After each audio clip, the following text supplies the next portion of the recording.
नमस्कार, मैं हूं विकास दुग्गल और कल से हम आपको बस्तर चैम्बर ऑफ कॉमर्स के चुनाव की हर कवरेज पहुंचा रहे हैं। और कल भी हमने बहुत सारे लोगों से मुलाकात की थी और आज हमारी मुलाकात निवर्तमान अध्यक्ष मनीष शर्मा जी से हो रही है। मनीष जी, हमारे स्काई में सबसे पहले आपका बहुत बहुत स्वागत है। और सबसे पहला सवाल ये है कि आपका कार्यकाल कैसा रहा? विकास भाई, आपका मैंने कल लगातार आप जो प्रसारित कर रहे हैं Bastar chamber of commerce and industries की ओर से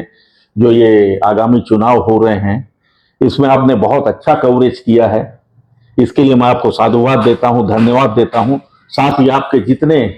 जो दर्शकगण हैं, जो आपके इस पूरे चैनल से जुड़े हुए मेरे सभी सम्मानीय सदस्यगण हैं, उन सभी को मैं नमस्कार करता हूं। मेरा कार्यकाल Bastar chamber of commerce and industries के लिए एक बहुत ही सफल कार्यकाल कहा जाएगा, क्योंकि इसलिए नहीं कि मैंने आज अपना 3 साल का पूरा समय दिया। हम लोग जब भी Bastar chamber of commerce and industries में जब हम लोग पदभार ग्रहण किए तो हम लोग का एक विजन था, एक सोच थी, एक संकल्प था। सोच यह थी कि अभी तक जो हमारे सर पूर्व अध्यक्षों ने जो काम किया उससे हटकर हम लोग क्या कर सकते हैं। इसके लिए मैंने सभी जितने हमारे सम्मानित सदस्यगण हैं, पदाधिकारीगण हैं, साथ ही हमारे जितने दूर दराज के जो हमारे बीजापुर से लेके कोंडागांव, दंतेवाड़ा आदि, जब हम लोग उनके साथ बैठ के जब हम लोगों ने वहां तक का दौरा किया था तो सब लोगों की एक प्राथमिकता से बात आई थी कि एक छोटा सा चैम्बर का हाल जब इतना अच्छा आज बन गया, लेकिन इसमें भी हमको कई आवश्यकताओं की पूर्ति नहीं हो पाती है। तो सबसे पहले आप अगर चाहेंगे तो हम लोगों के लिए एक ऐसी भूमि दिलवाइए जिसमें हम लोग का, सभी लोगों का, हम लोग व्यापार के लिए जब आते हैं, हम लोग यहाँ पर अन्य शहरों के लिए जैसे दिल्ली, बॉम्बे जाने के लिए, खरीदारी करने के लिए आते हैं, शिक्षा चिकित्सा के लिए आते हैं, तो हम लोगों के रुकने के लिए यहाँ पर कोई ऐसा जगह नहीं है।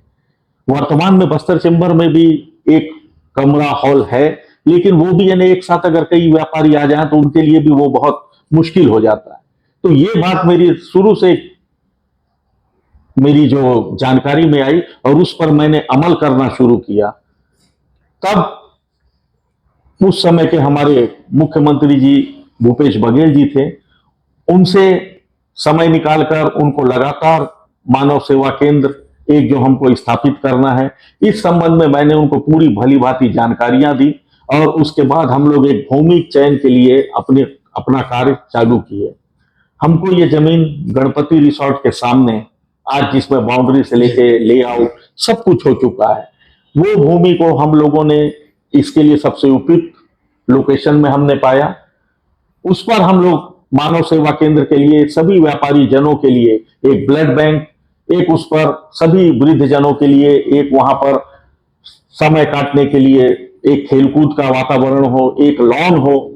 जिसमें सभी हमारे व्यापारी भाई जो दूर दराज से आते हैं, किसी का मांगलिक काम होता है, सुख दुख का हो, वो सब उसमें निःशुल्क, और हमारे चैम्बर के साथी और व्यापारी होने के कारण उनको ये सब सुविधाएं मिल सके।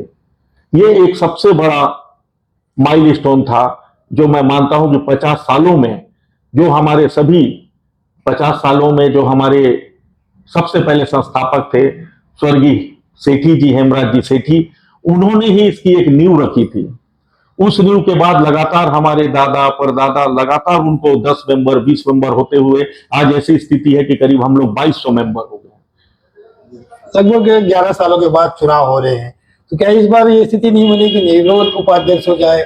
क्योंकि आपका भी कार्यकाल जो था वो निर्विरोध आप लोग सब आए थे, उसके पहले भी वो था। तो इस बार ऐसी क्या परिस्थिति बन गई कि निर्विरोध चुनाव नहीं हो पाया? उसको रोकने का आप लोगों ने प्रयास नहीं किया? आप बिल्कुल सही कह रहे हैं। हम लोगों ने पूरा अपना भरसक प्रयास किया कि जब अध्यक्ष पद के लिए जब 2 नाम आए थे, श्याम सोमानी जी, नवरत्न जलोटा जी, दोनों मेरे आदरणीय हैं, दोनों मेरे बड़े भाई हैं,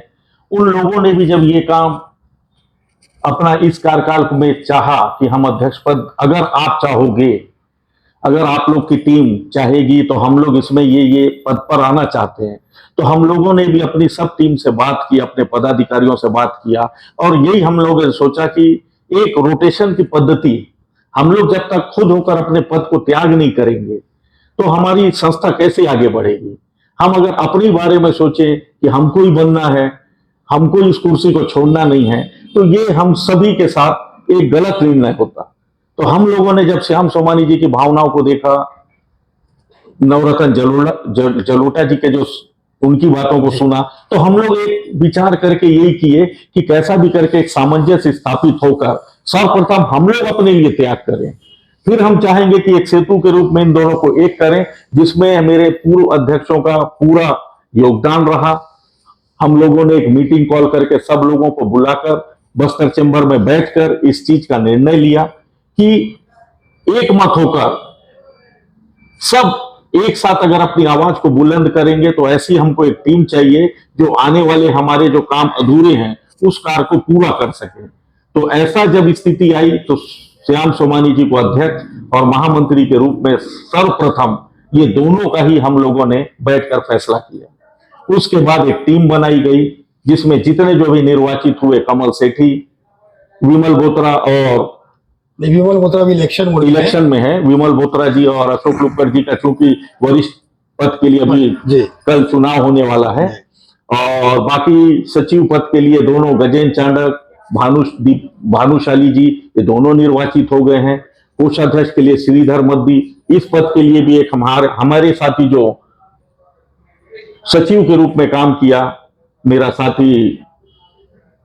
राजेश सोनी जी, उनको भी हम लोगों ने समझा कि चैम्बर की एकता और चैम्बर की एकजुट रहने के लिए हम सब एक ही परिवार के सदस्य हैं, तो हम लोग नहीं चाहेंगे कि किसी प्रकार का व्यापारियों के बीच कोई मनभेद या मतभेद की स्थिति आए। आप खुद 3 साल चैम्बर का कार्यकाल को पूरा कर चुके हैं और अभी जो श्याम सोमानी जी का बहुत एक लंबा चौड़ा मैनिफेस्टो आया है कि हम ये करेंगे, आपको लगता है कि वो इस सब चीजों को कर पाएंगे? 3 सालों का समय में ये सब पूर्ण हो पाएगा? देखिए, 3 साल का समय बहुत ही, एक प्रकार से देखा जाए तो बहुत लंबा समय है, लेकिन हम लोगों को भी ये पीरियड इसलिए छोटा लगा कि हम लोग भी कोरोना के उत्तरार्थ में जब अपने पदभार को ग्रहण किए तो 6-8 महीने तो हम लोग के साथ भी वही स्थिति थी। उसके बाद चुनाव भी आए, हम लोग भी अपनी जो जो हमको काम करने थे कि जैसे कैंसर का हमने सुषमा विंस के साथ बीजापुर सब तरफ कैंपेनिंग की, दूरस्थ और ग्रामीण इलाकों में हमने जाके उसका उनको सब ग्रामीण जनों को लाभ पहुंचाया। तो एक एक करके हम लोग भी जो चाहते थे कि जैसे जीएसटी का निराकरण हो, कई चीजों का हम लोग भी समस्याओं का लगातार हर दिन करते थे निराकरण। और श्याम सोमानी जी का जो एक विजन है 3 साल के लिए, तो अब ऐसी लगता नहीं कि कोई आगे जैसे कोरोना जैसी कोई भयावह स्थिति आएगी, तो उनको 3 साल का अगर पूरा समय मिलता है और उनकी टीम और हम लोग सब उनके साथ हैं, तो कंधे से कंधा मिलाकर चाहेंगे कि ये जितने जो संकल्प हैं ये सब इन 3 सालों में सबके सब पूर्ण हो सके। एक विषय और बहुत तेजी से इस चैम्बर चुनाव में चल रहा है भैया, वो है संविधान संशोधन को लेकर।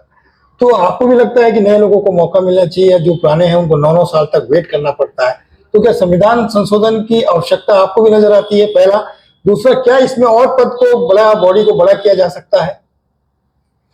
बिल्कुल सही सवाल है ये। 2000 से ज्यादा लोगों को मौका मिल सके। जी विकास जी, 2012-13 से जो संविधान संशोधन हुआ था, क्योंकि उस समय बस्तर चैम्बर ऑफ कॉमर्स के नाम से ही अधिकृत थी, ये फर्म्स एंड सोसाइटी के अंतर्गत जो रजिस्ट्रेशन होता है उसमें कुछ समय 10 साल 15 साल बाद एक रहता है कि संविधान संशोधन होता है, जो उस समय के हमारे पूर्व अध्यक्ष भंवर बोत्रा जी के द्वारा ये संविधान संशोधन किया गया था। उसमें उस समय की जो परिस्थिति थी उसके अनुरूप उन्होंने जो भी एक संविधान संशोधन करके ये चाहा कि केवल शुद्ध रूप से व्यापारी वर्ग ही इसमें आए। उसमें कई लोगों का, सही बात है कि उसमें जितनी जो उनकी जो कार्यकारिणी की टीम थी सब लोगों ने उसमें उसकी एक सहमति दी थी। अब वर्तमान में मैं बना, मैंने भी उस चीज का पूरा अध्ययन किया, मैंने भी कार्यकारिणी और अन्य सदस्यों से इसके बारे में चर्चा की। आने वाले समय में हम लोग चाहेंगे कि इसमें जो भी अगर कोई संशोधन की स्थिति बनती है तो हम लोग चाहेंगे कि हमारे सभी व्यापारी भाइयों को एकता के साथ और सबको समान अधिकार मिले और किसी के भी मौलिक अधिकारों का हनन ना हो सके।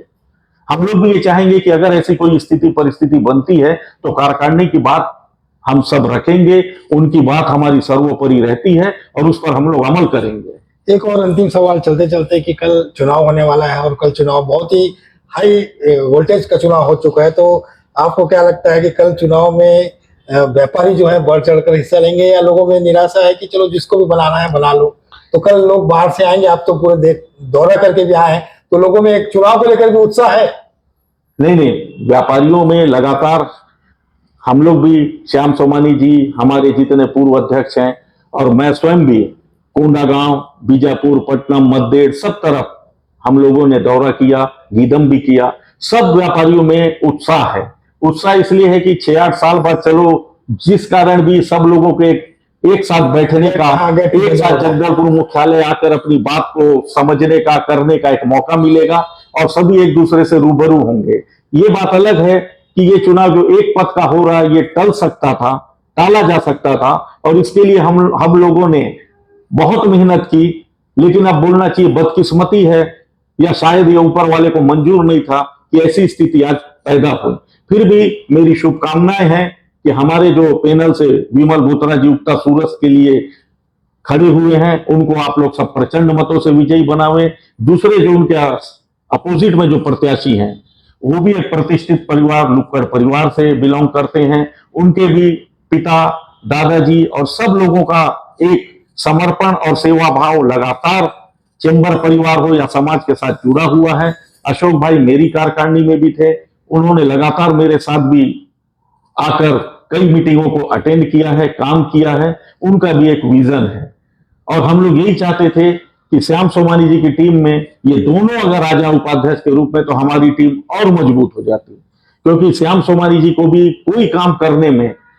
हम लोगों का भी जैसा समर्थन रहेगा, और उनके साथ ये दोनों उपाध्यक्ष हो जाते, तो उनकी टीम भी एक और एक 11 हो जाती। मनीष जी, एक बहुत बड़ा आंदोलन आप लोगों ने छेड़ा था, पद यात्रा किया था, आप लोगों ने बहुत लंबी दूरी तय की थी, उसका प्रतिसाद व्यापारियों को यह है कि व्यापार को मिला कि नहीं मिला? जी विकास जी, ये बिल्कुल सत्य है कि हम लोग पदभार ग्रहण करने के बाद हमारी यही सोच थी कि हम लोग ऐसा क्या करें कि जो लगे कि हम लोग एक सामाजिक, एक यहाँ की जो जरूरत है, एक यहाँ की जो आवाज है, उस तक हम बस्तर चैम्बर ऑफ कॉमर्स, जो लगातार उद्योग के लिए हो, विकास के लिए हो, लगातार अपनी लड़ाई लड़ता है, तो एक हमको सबसे बड़ा जो यहाँ का 50 साल पहले से जो एक ज्वलंत मुद्दा, जिसको आज तक हमारे जनप्रतिनिधि भी पूरा ना कर पाए, उन लोगों को जगाने के लिए, उन लोगों को ये चेताने के लिए कि आप लोग 50 सालों से जो यहाँ पर लॉ अयस का काम होता है, उसका परिवहन होता है, उसका भंडारण है, एनएमडीसी का इतना बड़ा प्रोजेक्ट होने के बाद भी आम आदमी आज रेल सेवा से बिल्कुल दूर है। हमारे को, हम सभी को शिक्षा के लिए हो, चिकित्सा के लिए हो, व्यापार के लिए हो, हम लोगों को कभी भी ऐसी सुविधा नहीं मिली, क्योंकि रेलवे का सफर एक सबसे सस्ता, सुगम और सरल सफर रहता है। तो हम लोगों ने सभी समाजों के साथ, बस्तर चैम्बर ऑफ कॉमर्स ने सभी समाजों के साथ, संघ संगठनों के साथ मिलकर एक रूपरेखा तैयार की, और 172 किलोमीटर की जो हम लोग की यात्रा थी दिल्ली, राजहरा और जगदलपुर रेल मार्ग के लिए, उस पर हम लोगों ने 3 अप्रैल 2022 से 12 अप्रैल 2022 तक, उस समय उपवास का हम लोग का नवरात्रि का, चैत्र नवरात्रि का पीरियड था, मुझे अच्छे से याद है। तो हम लोगों ने उसमें, मेरा उपवास भी था, तो भी जनहित के लिए और अपनी भावनाओं की पूर्ति के लिए मां दंतेश्वरी का नाम लेकर हम लोगों ने ये उसके बाद डेलीगेशन दिल्ली भी गया था क्या? उसके बाद डेलीगेशन दिल्ली जाके मंत्री जी से मुलाकात भी किए थे? जी, हम लोग लगातार मलखानगिरी जाकर रेल मंत्री अश्वनी वैष्णव जी से मुलाकात की, प्रधानमंत्री नरेंद्र मोदी जी को खत लिखा। हम लोग लगातार रायपुर मुख्यमंत्री भूपेश बघेल जी को इस स्थिति से अवगत कराते थे कि आज हम लोग किस स्थिति में यहाँ हमारे लोग अपना जीवन निर्वाह कर रहे हैं, बसों का सफर कितना मुश्किल हो चुका है, फ्लाइट में हर कोई व्यक्ति आना जाना नहीं कर सकता, इसलिए रेल की सुविधा सभी आम जनों के लिए नित्यांत आवश्यक है। उन्होंने भी हमारी बातों को सुना, पत्राचार किया, और लगातार इसके बाद हम लोग, चाहे रेलवे स्टेशन में हम लोगों को आंदोलन करना पड़ा, चाहे सत्याग्रह आंदोलन करना पड़ा, इसके लिए हम लोग अपनी आवाज दिल्ली तक निरंतर पहुंचाते रहे। तो ये थे मनीष शर्मा जी, और मनीष शर्मा जी ने बहुत अपनी बात बेबाकी से रखी है। तो वीडियो ब्लॉग में लगातार मुलाकातों का सिलसिला जारी है, खबरों के साथ जुड़िएगा हमारे साथ, और हाँ, हमारे चैनल को सब्सक्राइब, लाइक और शेयर करना ना भूले। तब तक के लिए आप वीडियो ब्लॉग से जुड़े रहें। धन्यवाद। धन्यवाद।